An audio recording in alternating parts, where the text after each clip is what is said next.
One thing which may seem a bit counterintuitive, bearing in mind that you're a recruiter, is that if I was a business owner, in the field in which you operate, and I have this concern that my top talent are actually going to walk out the door, I'd be doing everything I can to retain them.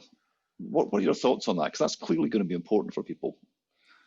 Yeah, retaining top talent's always going to be challenging, and sometimes people are just, they've had a glass ceiling and they need to move on, and you need to be aware that that is going to be the case sometimes. But if you can retain them, you should do everything in your power to do so. But the quite often, a lot of bigger organizations, they've got salary bands and stuff like that, and they're hamstrung. They can't move. John's already at the top of band X, and then if he goes up a band, then that causes us a problem. So a lot of people, they don't have the autonomy to actually make the changes, or they're scared if John or Sandra gets that £5 pay rise in the new car and more flexible benefits, everybody else wants it. So you're thinking it's a £5 pay rise, but when he or she tells everybody in the office that they're really happy now because they got what they wanted, you got 100 people at your door looking for a 5% increase. That could be on your direct cost at a time when maybe you're not making as much profit. So every move on the chessboard is absolutely pivotal. But I think maybe now, and certainly millennials, and I think there's an empathy with these people, sometimes it's actually not money. Sometimes it is a little top up in their pension, or a bit more flexibility, or condensed hours, or something like that, or it's different strokes for different folks. And so I think you've just got to do your best and just communicate and be empathetic and show vulnerability. Let your team know that you will do your very, very best. But at your moment, you're earning 40% less than you normally make. And so people need to stick by you, and you need to try and do what you can. But it's not easy. It's definitely not easy. And it's not one size fits all either.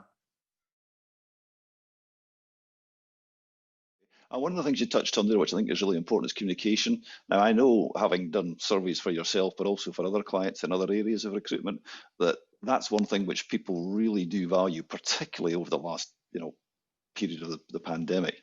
There's a lot of people saying we're not being communicated enough by our bosses. We're actually not having enough empathy from our bosses. And again, that empathy and that communication is important. How would you advise clients on that? Just be human. Just be normal. To be honest, a lot of people, see you the way you are anyway. And to be honest, just try to be yourself. A lot of folk nowadays, they just don't want the corporate rollout. They want it real. They can handle it.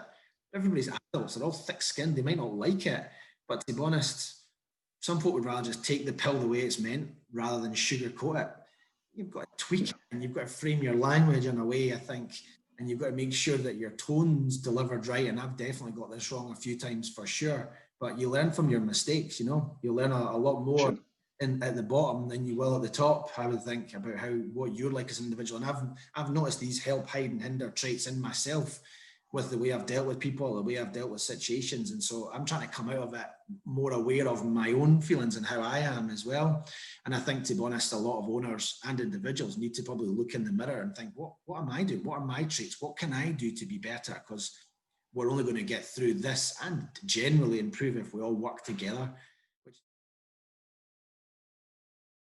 And in terms of your specific area of specialty, I was reading this morning in Construction Europe that they're actually expecting, on a European-wide basis, really quite substantial improvement in growth next year. Now, clearly, nobody's kidding themselves that we're going to get back to pre-COVID levels overnight. That's just not going to happen. But what's your take on the market as we go into 2021? Winners and losers, to be honest. But the difference between this time and maybe 10, 11 years ago is people have actually got cash now because of the government support and the furlough schemes and people working from home and things. A lot of the companies and business owners and stuff I'm speaking to, they're saying they've got cash available.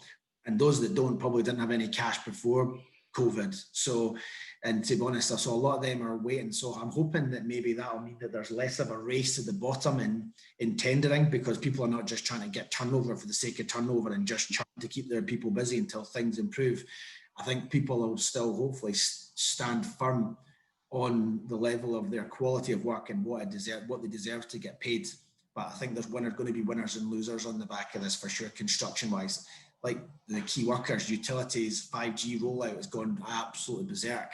Cable splicers and folk digging up roads and stuff to lay in 5G networks and stuff. That's absolutely flying. Commercial still flying. House building still flying.